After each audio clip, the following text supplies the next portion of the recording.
Radio Kantipur, radio राष्ट्रको। काठमाडौँ उपत्यकामा एकै दिन 102 जना कोरोना संक्रमित थपिए। जोखिम बढेसँगै विभिन्न जिल्लामा निषेधाज्ञा। संक्रमितको संख्या बढ्दै गएकाले थप आइसियु र भेन्टिलेटर आवश्यक रहेको विज्ञहरूको भनाई। विशिष्ट पदाधिकारीको सुरक्षा सम्बन्धी मापदण्ड विपरीत। गृहका 25 कर्मचारीलाई सशस्त्रका चालक, सशस्त्र प्रहरीको साधन स्रोत प्रयोग गर्न नियमित काम कारबाहीमा समेत सौदाबाजी। लकडाउनको अवधिमा मुलुकका 61% उद्योग पूर्ण रूपमा बन्द। उत्पादन 74%ले घट्यो। 22.5%ले रोजगारी गुमाएको राष्ट्र ब्याङ्कको प्रतिवेदन। लेबननको बेरुतमा 135 जनाको ज्यान जाने गरी भएको विस्फोटको अनुसन्धानका लागि सरकारी अधिकारी नजरबन्दमा। 2 साता लामो आपतकालीन अवस्था घोषणा। र म्यान्चेस्टर युनाइटेड र इन्टर मिलान युरोपा लिग फुटबलको क्वार्टर फाइनलमा प्रवेश। नमस्कार, कान्तिपुर डायरीका साथमा साथी दिवा र म प्रतीक्षा। सुरु गरौँ मुख्य प्रसङ्गबाट। सरकारले कोरोना संक्रमणको जोखिम बढेसँगै विभिन्न जिल्लामा मानिसको आवत जावत नियन्त्रण गर्न निषेधाज्ञाको नीति अपनाएको छ। साउन 6 गते रातिबाट लकडाउन हटाएपछि देशभर झनै कोरोना संक्रमण बढेको छ। पूर्व तयारी र सावधानीका उपाय नअपनाई सरकारले लकडाउन हटाएपछि संक्रमितको संख्या दैनिक बढ्दो क्रममा छ। यसलाई मध्यनजर गर्दै 14 जिल्लामा प्रमुख जिल्ला अधिकारीले निषेधाज्ञा जारी गरेका छन्। चैत 11 गतेबाट संघीय सरकारले गरेको 4 महिना लामो लकडाउन साउन 6 गतेको मन्त्री परिषद बैठकले बिना तयारी अन्त्य गर्दै विद्यालय, सिनेमा हल, सभा सम्मेलन लगायत अन्तर्जिल्ला सवारी आवागमन लगायत केही क्षेत्र बाहेकलाई आवश्यक सावधानी अपनाएर खुलाउन निर्णय गरेको छ। तर लकडाउन हटाएसँगै संक्रमितको संख्या मुलुकभर बढेपछि जिल्लागत जोखिम हेरेर बुधबारसम्म 5 जिल्लामा पूर्ण र 9 जिल्लामा आंशिक निषेधाज्ञा जारी गरिएको हो। स्थानीय प्रशासन ऐन र संक्रामक रोग ऐन अनुसार जिल्लाको शान्ति सुरक्षा र अन्य परिस्थिति तथा सर्वरोग नियन्त्रणका लागि निषेधाज्ञा जारी गरिएको गृह मन्त्रालयले जनाएको छ। निषेधाज्ञाको उल्लङ्घन गर्नेलाई प्रमुख जिल्लाधिकारीले कैद, जरिवाना वा दुवै सजाय गर्न सक्नेछन्। संक्रमणको जोखिमका बीच सर्वसाधारण मास्क नलगाई हिँड्ने भएपछि असार 22 गतेबाट प्रहरीले 100 रुपियाँ जरिवाना असुलेर सचेत गराएर छाड्दै आएको छ। निषेधाज्ञा जारी गरिएका स्थानमा अत्यावश्यक सेवा बाहेकका सवारी चलाउन पाइने छैन। यस्तै फिल्डमा खटिएका सुरक्षाकर्मीको अनुमति बिना मानिसको आवजावत पनि निषेध गरिएको छ।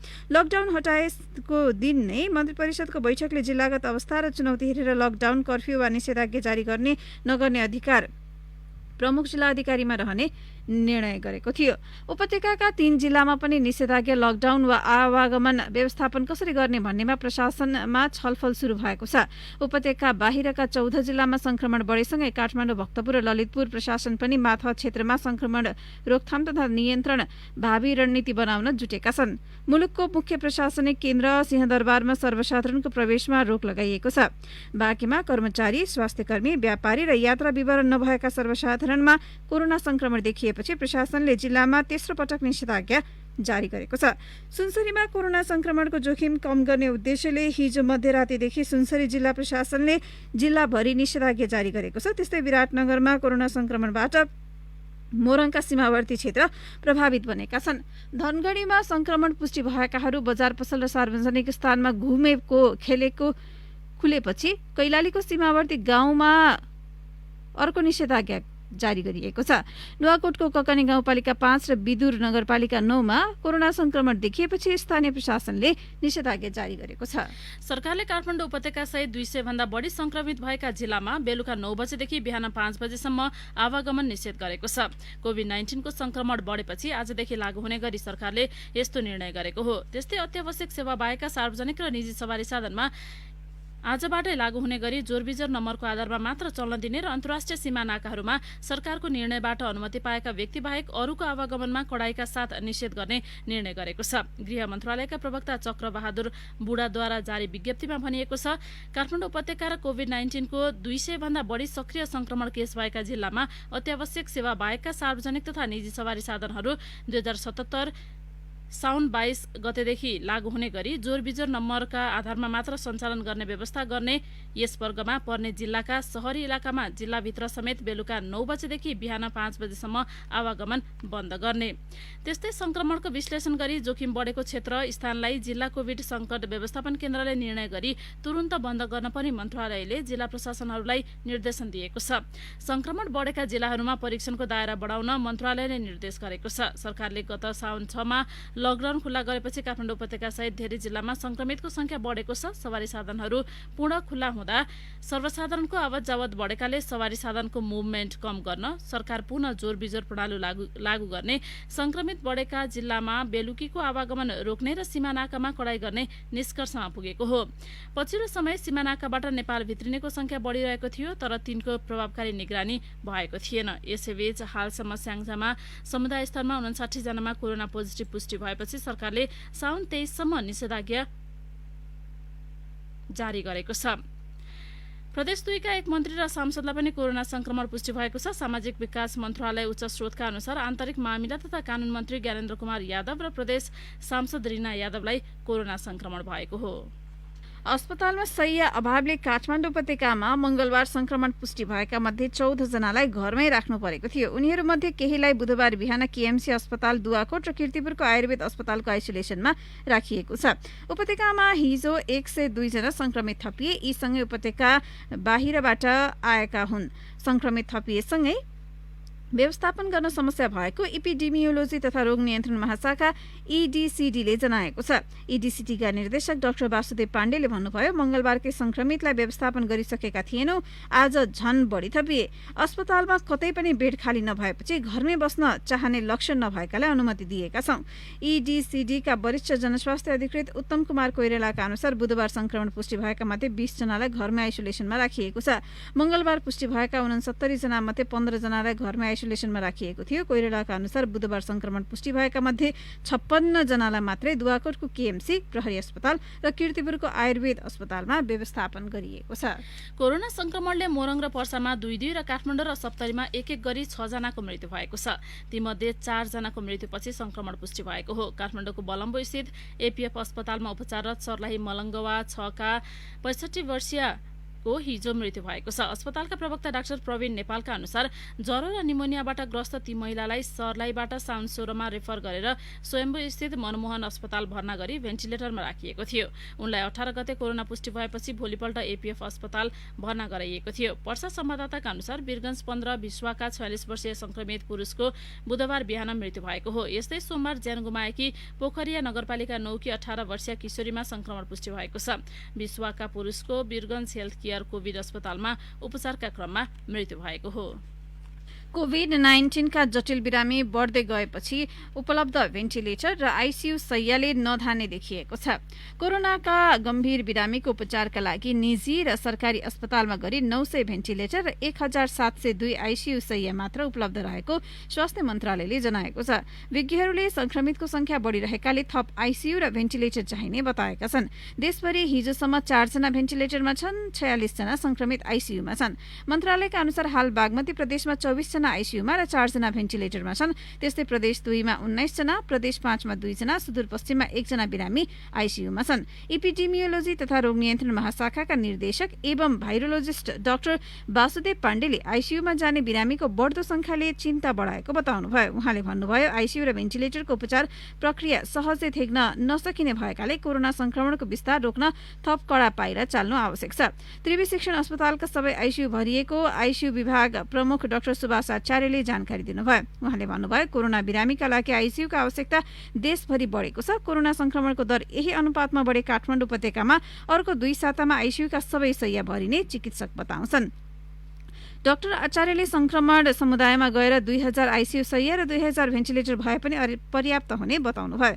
उहाँले भन्नुभयो, आईसीयूमा उपचार गर्न इटलीले त सकेन, सरकारले प्राथमिकतामा कहिले पनि आईसीयू परेन। स्वास्थ्य मन्त्रालयका सहप्रवक्ता डाक्टर समीर कुमार अधिकारीले आवश्यकता अनुसार क्रमिक रूपमा आईसीयू र भेन्टिलेटर थप्ने प्रक्रिया अघि बढेको दावी गर्नुभएको छ।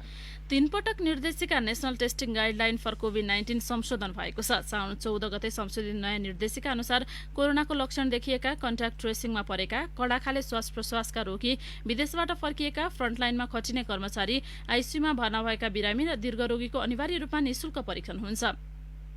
कति संख्यामा नमुना स्वाब संकलन गर्ने भनेर तोकिएको नभए पनि अर्को सूचना जारी नभएसम्म ती अस्पतालबाट स्वाब संकलन भइरहनेछ। सरकारले अहिले कोरोना परीक्षणका लागि निजी अस्पताललाई पनि स्वीकृति दिएको छ। निजी मध्येबाट नमुना परीक्षणका लागि सानेपास्थित स्टार र दुम्बराई स्थित ह्याम्स अस्पतालमा पनि केन्द्र तोकिएका छन्। तर यी अस्पतालमा शुल्क तिरेर मात्रै परीक्षण हुन्छ। दैनिक 200 PCR परीक्षण हुने स्टारमा हिजो 276 स्वाब सङ्कलन भएको अस्पतालका व्यवस्थापन निर्देशक डाक्टर सयल रूपाखेतीले बताउनुभयो। ह्याम्समा पहिलो दिन 89 वटा नमुना सङ्कलन भयो। अन्य दिनभन्दा हिजो धेरै स्वाब सङ्कलन भएको निर्देशक डाक्टर ज्योतिन्द्र शर्माले बताउनुभयो। त्रिवी शिक्षण अस्पतालमा पनि अन्य दिनभन्दा बढी नमुना सङ्कलन भएको कोभिड कमिटी संयोजक डाक्टर सन्तकुमार दासले बताउनुभयो। दैनिक 100 स्वाब सङ्कलन हुने त्रिवीमा केन्द्र तोकेको पहिलो दिन 120 वटा नमुना सङ्कलन भएको उहाँले जानकारी दिनुभयो। वीर अस्पतालमा 114 वटा नमुना सङ्कलन भयो। दैनिक 200 वटासम्म नमुना सङ्कलन हुने गरेको अस्पतालका निर्देशक डाक्टर केदार प्रसाद सेन्चुरीले बताउनुभयो।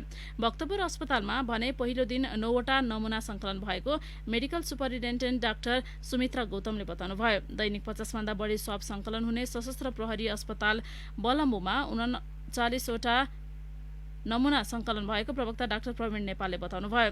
नेपाल कोरिया मैत्री अस्पतालबाट 51 स्वाब लिएको छ। छाउनी स्थित वीरेन्द्र सैनिक अस्पताल, काठमाडौँ मेडिकल कलेज र प्रहरी अस्पतालमा स्वाब सङ्कलनका लागि बाहिरबाट सर्वसाधारण नपुगेको अस्पतालले जनाएको छ। कान्तिपुर डायरीमा अब ब्रेकको पालो। ब्रेकपछि कान्तिपुर डायरीमा अब कान्तिपुर सविस्तारको पालो। कान्तिपुर सविस्तार। अस्पतालहरू कोरोना संक्रमितले भरिभराउ भएपछि अब थपिने बिरामीको उपचार कसरी गर्ने भनेर सरकारको टाउको दुखाइ सुरु भइसकेको छ। विशेष गरी सीमावर्ती क्षेत्रका अस्पतालमा यस्तो अवस्था सिर्जना भइसकेको छ। काठमाडौँ उपत्यकाकै अस्पतालका आइसोलेसन वार्ड भरिदा संक्रमितहरूलाई होम आइसोलेसनमा राख्न थालिएको छ। संक्रमण दर बढ्दै गइरहेको अवस्थामा देखिएको पूर्वाधार अभावले झनै स्वास्थ्य सङ्कट निम्त्याउने विज्ञ बताउँछन्। संक्रमणको दर बढेसँगै मुलुकभरका अस्पतालको क्षमता बिरामीको चापलाई थेग्न नसक्ने अवस्थामा पुगेको छ। काठमाडौँ उपत्यकाका टेकु सशस्त्र प्रहरीको अस्पताल, कीर्तिपुर स्थित आयुर्वेद अस्पताल कोरोना संक्रमितका लागि पूर्ण क्षमतामा सञ्चालन भएका छन्। 60 बेड क्षमताको पाटन अस्पतालको आइसोलेसनमा मंगलबारसम्म 86 जना संक्रमितहरू भर्ना भइसकेका छन्। अस्पतालमा बेड नभएपछि कतिपय संक्रमितहरूलाई होम आइसोलेसनमै बस्न भनिएको छ। जनस्वास्थ्यविद डाक्टर बाबुराम मरासिनी शहरी क्षेत्रमा संक्रमितलाई होम आइसोलेसनमा राख्न सकिए पनि ग्रामीण क्षेत्रमा भने त्यो सम्भव नभएको तर्क गर्छन्। घरकै मान्छेलाई आफ्नो नजिकको नातेदारहरूलाई सर्ने डरको केही समुदायका विभिन्न ठाउँमा सर्ने चाहिँ सम्भावना हुन्छ। राख्नै नहुने भन्ने त छैन। स्वास्थ्य कर्मीहरूको कन्ट्याक्टमा रहेर हरेक चाहिँ 4-4 घण्टामा ज्वरो हेर्ने, ज्वरो धेरै आयो, सास फेर्न गाह्रो हो, छाती दुख्यो भने तुरन्त खबर गर्ने, लिन आउने व्यवस्था मिलाउने गरी बस्नु चाहिँ सकिन्छ। तर हाम्रो यो कतिपय शहरी एरिया बाहेकका एरियाहरूमा त यो चाहिँ सम्भव छैन। छुट्टा कोठा चाहियो, अब पक्की भवन चाहियो, बिरामीले प्रयोग गर्नको लागि टोयलेट चाहियो। ग्रामीण इलाकाहरूमा त त्यो सुविधा छँदै छैन।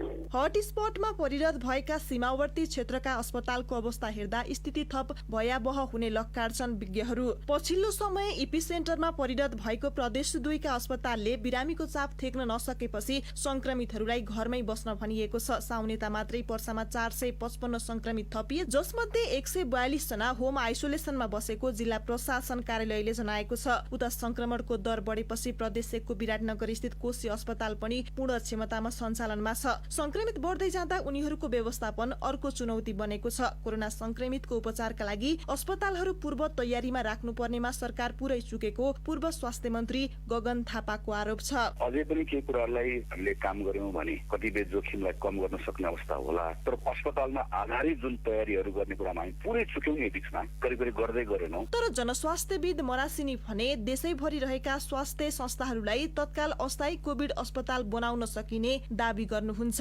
यो सबको सम्पूर्ण जति छ नि हेल्थ पोस्टहरू छन्, हेल्थ पोस्टहरूमा 25-25 शैय्या बनाउने। आजकल त स्टिलको मोटो मोटो पाटा अथवा डन्डीहरू राखेर चाहिँ बनाउने रहेछ नि त।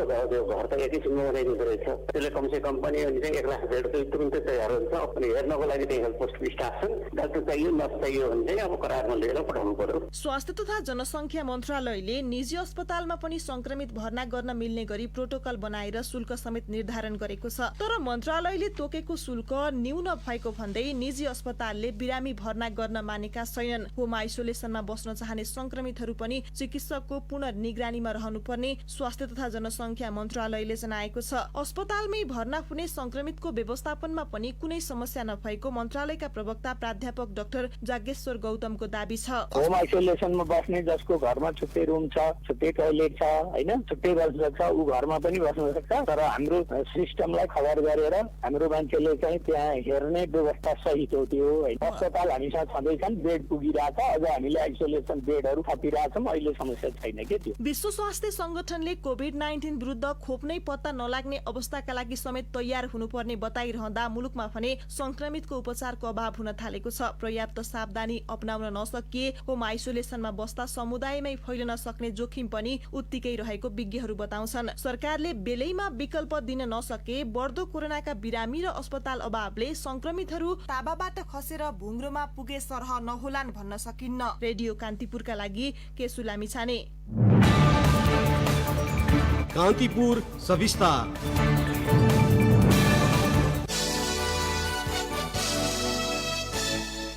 चीनिया दूतावासले आफ्ना नागरिकले राष्ट्रिय जनस्वास्थ्य प्रयोगशालामा परीक्षण गराएर पेश गरेको पीसीआर रिपोर्ट अस्वीकार गरेको छ। नेपाली सेनाले चीनबाट खरिद गरेको बायोटेक सनस्योर कम्पनीको 1 ml को भिटिएममा चिनियाको स्वाब संकलन गरिएको थियो। स्वदेश फर्किन लागेका चिनिया नागरिकको पीसीआर गरिदिन भन्दै काठमाडौँ महानगरपालिकाको वडा नम्बर 26 को कार्यालयले सिफारिस गरेपछि शुक्रबार इपिडेमियोलोजी तथा रोग नियन्त्रण महाशाखाको टोलीले 59 जनाको स्वाब संकलन गरेको थियो। ईडीसीडीका मेडिकल टेक्नोलोजिस्ट धनप्रसाद पौडेलको टोली स्वाब संकलन गर्न ठमेलको ज्याठा स्थित एक होटलमा गएको थियो। प्रयोगशालाले बुधबार दिएको रिपोर्ट दूतावासमा पेश गर्दा अस्वीकार भएको वडाध्यक्ष ख्यामराज तिवारीले बताउनुभयो। उहाँले भन्नुभयो, ठमेलका होटल व्यवसायीले चिनिया नागरिकको पीसीआरका लागि सिफारिस गरिदिन भनेपछि मैले टेकुमा पत्र लेखिदिएको थिएँ। सबै रिपोर्ट नेगेटिभ आएको छ। त्यही रिपोर्ट लिएर चिनियाहरू दूतावास जाँदा अस्वीकार भयो। त्यसपछि स्टार अस्पतालले उनीहरूको स्वाब संकलन गरेको छ। सभामुख अग्निप्रसाद सापकोटा र राष्ट्रिय सभाका अध्यक्ष गणेश प्रसाद तिमेल सिन्हाले गत साउन 5 मा संघीय संसदको विषयगत समितिका सभापतिहरूसँगको छलफलमा कोभिड-19 र बजेटको अपर्याप्तताका कारण सकेसम्म अनुगमन राजधानी बाहिर जाने कार्यक्रम नबनाउन आग्रह गर्नुभयो। उहाँहरूले यस्तो सुझाव दिएको 2 सातामा प्रतिनिधि सभा अन्तर्गत 2 समितिका संसद पूर्वका केही जिल्लाको वैज्ञानिक वन अनुगमनमा निस्किए। साउन 14 मा पूर्वी तराईको वन अनुगमनमा निस्किएको सार्वजनिक लेखा समिति अन्तर्गत उपसमितिका सांसद अहिले होम क्वारेन्टिनमा छन्। उपसमिति संयोजक प्रदीप यादव उनका चालक एवं अंगरक्षकको पीसीआर परीक्षणमा पोजिटिभ देखिएपछि अनुगमनमा गएका सबै सांसद क्वारेन्टिनमा बसेका हुन्। सांसदहरू प्रेम आले र मीना सुब्बा, संसद सचिवालयका प्रवक्ता रोजनाथ पाण्डे र अधिकृत सरस्वती मरहट्टा सोटोलीमा हुनुहुन्थ्यो। अनुगमन गर्दा गर्दै सबैजना जिल्लाबाट फर्किएका थिए। सबैजनाको पीसीआर परीक्षणको तयारी भइरहेको संसद सचिवालयले जनाएको छ। कृषि, सहकारी तथा प्राकृतिक स्रोत समिति सभापति पूर्णकुमारी सुवेदी सहित 7 जनाको टोली साउन 15 देखि पूर्वी तराईका जिल्लाको भ्रमणमा छ। कोभिड-19 को जोखिमबाट बच्न सरकारले गरेको लकडाउनमा 61% उद्योग पूर्ण रूपमा बन्द रहेको राष्ट्र बैंकको एक सर्वेक्षणले देखाएको छ। बाँकी 39% उद्योगमध्ये 4% पूर्ण रूपमा र 35% आंशिक रूपमा चलेको अध्ययनको निष्कर्ष छ। राष्ट्र बैंकले हिजो सार्वजनिक गरेको कोभिड-19ले अर्थतन्त्रमा पारेको प्रभाव सम्बन्धी सर्वेक्षण प्रतिवेदनले यस्तो देखाएको हो। सर्वेक्षणमा 52 जिल्लाका 674 उद्योगी व्यवसायीको सहभागिता थियो। यो मौद्रिक नीति आउनु अघि नै राष्ट्र बैंकले गरेको सर्वेक्षण हो।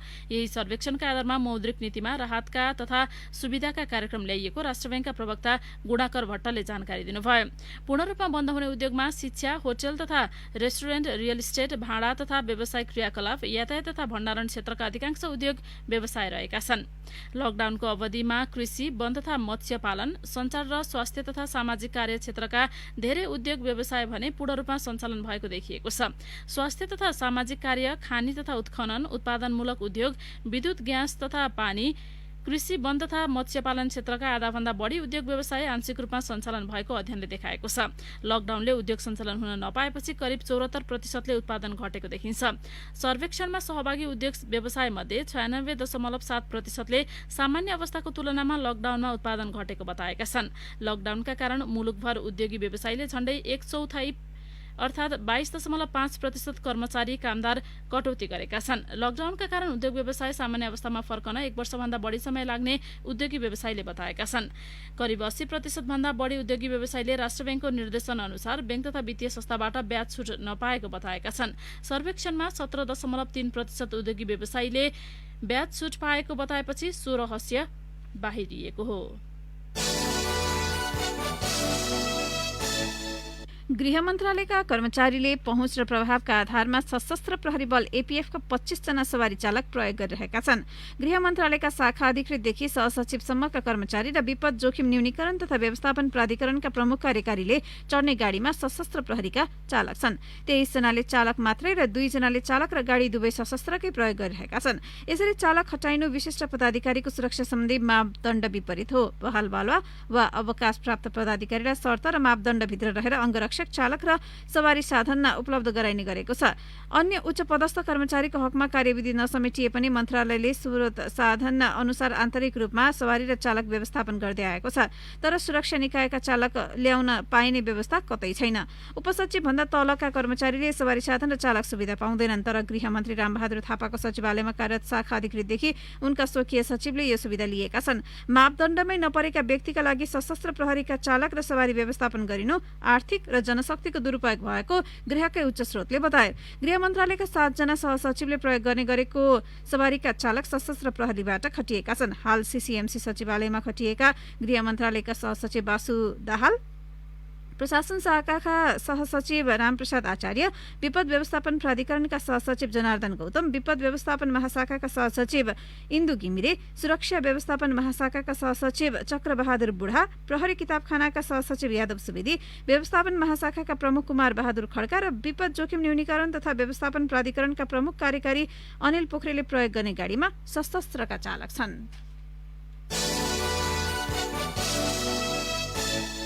कंग्रेसमा आसन्न महाधिवेशनलाई लिएर नेताहरूबीच तीव्र अविश्वास बढ्दै गएको छ। नेताहरूबीचको अविश्वास कति गहिरो छ भन्ने क्रियाशील सदस्यता वितरणमा अपनाइएको नियन्त्रणमुखी व्यवस्थाले नै प्रश्न पार्छ। केही समय अघि केन्द्रीय कार्य समितिको बैठकमा सभापति शेरबहादुर देउवाले नयाँ क्रियाशील सदस्यता 70% पुर्याउने प्रस्ताव गर्नुभएको थियो। लगत्तै वरिष्ठ नेता रामचन्द्र पौडेलले 30% भन्दा बढी दिन नहुने तर्क पेश गर्नुभयो। त्यसपछि कार्य समितिले नयाँ सदस्यता 50% भन्दा बढीलाई नदिने निर्णय लियो। 4.5 वर्ष अघि 13औं महाधिवेशनका बेला यो परिवेश ठिक उल्टो थियो। त्यति बेला देउवा पार्टीको सत्ता बाहिर हुनुहुन्थ्यो। नयाँलाई क्रियाशील सदस्यता कम दिनुपर्ने उहाँको अडान थियो। पौडेल पार्टीको कार्यवाहक सभापति हुनुहुन्थ्यो। उहाँ सदस्यता संख्या बढाउने पक्षमा हुनुहुन्थ्यो। अविश्वासले त्यति बेला पनि 50% नियम लागू भएको थियो। कंग्रेसका एक शीर्ष नेताका अनुसार पार्टीकै सभापति देउवाले आफ्नो पक्षको हितमा केन्द्रित रहेर काम गर्न थालेपछि त्यसबाट वरिष्ठ नेता पौडेल पक्ष चिडिएको छ। नेताहरूको कार्यविभाजन लगायत एजेन्डा राखेर जनता समाजवादी पार्टीको केन्द्रीय कार्यकारिणी समितिको बैठक हिजोदेखि राजधानीमा सुरु भएको छ। तत्कालीन राजपा र समाजवादी एकीकरण बनेपछि जनता समाजवादी पार्टीको यो पहिलो बैठक हो। दुई पार्टी बीच गत वैशाख 11 गते एकीकरण घोषणा भएको थियो। जनता समाजवादीले निर्वाचन आयोगबाट भने असार 28 मा मात्र वैधता पाएको थियो। बैठकमा समायोजन सम्बन्धी निर्देशिका तयार पार्नेदेखि नेता कार्यकर्ताको आचरण व्यवहार सम्बन्धी आचार संहिता तयार पार्नेसम्मका एजेन्डा समावेश गरिएको छ। कान्तिपुर डायरीमा पुनः ब्रेकको पालो। ब्रेकपछि अब आर्थिक प्रसंग। सुनको प्रतितोला मूल्य 1 लाख रुपियाँ भन्दा बढी पुगेको छ। अन्तर्राष्ट्रिय बजारमा मंगलबारको तुलनामा हिजो भाव प्रति औंस 39 अमेरिकी डलर बढेपछि यहाँ पनि मूल्य बढेको हो। मंगलबार भाव निर्धारण गर्दा अन्तर्राष्ट्रिय बजारमा प्रति औंस सुनको मूल्य 1975 डलर रहेको सुनचाँदी व्यवसायी महासंघका पूर्व अध्यक्ष एवं महासंघ अन्तर्गतका मूल्य निर्धारण समिति संयोजक तेजरत्न साक्यले जानकारी दिनुभयो। सो दिन नेपाली बजारमा 79,800 रुपियाँ निर्धारण गरिएको थियो। बुधबार अन्तर्राष्ट्रिय बजारमा 2014 अमेरिकी डलर पुग्यो। यहाँ पनि मूल्य बढेर प्रतितोला 1,01,400 रुपियाँ पुगेको साक्यले जानकारी दिनुभयो। उपभोक्ताको हितलाई ध्यानमा राख्दै र लामो समयदेखि बजारमा पैसा नउठेको भन्दै उद्योगीले उधारो सिमेन्ट बिक्री बन्द गरेका छन्। उनीहरूले साउन 1 गतेबाट उधारोमा सिमेन्ट बिक्री गर्न नपाइने निर्णय गर्दै नगद कारोबार अनिवार्य गरेका हुन्। उधारोमा बेचिएको करिब 30 अर्ब रुपियाँ बराबरको सिमेन्टको भुक्तानी उठ्न नसकेको नेपाल सिमेन्ट उत्पादक संघका अध्यक्ष ध्रुव थापाले जानकारी दिनुभयो। उहाँले भन्नुभयो, सबै उद्योगी मिलेर उधारोमा नबेच्ने निर्णय भइसकेको छ। पहिला डिलरले बोरामा 40 रुपियाँसम्म नाफा लिने गर्थे। अब कमिसनको अधिकतम सीमा प्रति बोरा 20 रुपियाँसम्म बनाइएको छ। सरकारले करिब 5.25 लाख सरकारी कर्मचारीको कोरोना बीमा गर्ने भएको छ। प्रति व्यक्ति 1 लाख रुपियाँ बीमा रकम भएको यो बीमा कर्मचारीका लागि निशुल्क हो। सरकारले चालू आर्थिक वर्षको बजेट मार्फत सबै सरकारी कर्मचारीको निशुल्क कोरोना बीमा गर्ने घोषणा गरेको थियो। सोही व्यवस्था कार्यान्वयनमा आएको हो। अब अन्तर्राष्ट्रिय प्रसङ्ग। लेबननको बेरुत विस्फोटको अनुसन्धानका लागि बन्दरगाह भन्सार कार्यालयका अधिकारीलाई नजरबन्दमा राखिएको छ। राजधानी बेरुतको बन्दरगाहमा भण्डारण गरी राखिएको एमोनियम नाइट्रेट नामक रसायन पड्किँदा 135 जनाले ज्यान गुमाएका छन्। 4000 भन्दा बढी घाइते छन्, जसका कारण लेबनानमा 2 साताको आपतकालीन अवस्था घोषणा गरिएको छ। 2750 टन एमोनियम नाइट्रेट गैर कानुनी रूपमा भण्डारण गरी राखिएको भन्दै बन्दरगाहले भन्सार कार्यालयका अधिकारीलाई नजरबन्दमा राखेको हो। लेबनानका भन्सार प्रमुख बद्री दहेरले पटक पटक गैर कानुनी रूपमा भण्डारण गरिएको रसायन हटाउन पत्राचार गरे पनि अवज्ञा गरिएको दावी गरेका छन्। जापानको हिरोसिमामा दोस्रो विश्वयुद्धमा प्रहार गरिएको एटम बम भन्दा पनि शक्तिशाली विस्फोट भएको बेलायतको सेफिल्ड युनिभर्सिटीको अध्ययनले देखाएको छ।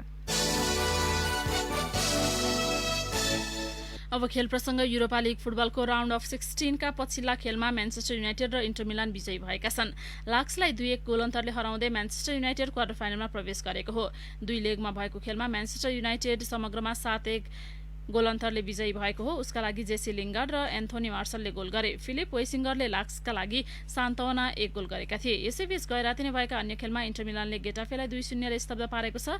शाख्तर दोनेक्सले वुल्फ्सबर्गलाई 3-0 ले र एफसी कोपनहेगनले इस्तानबुल बसाक्से हिसरमाथि 3-0 को जित दर्ता गरेको छ।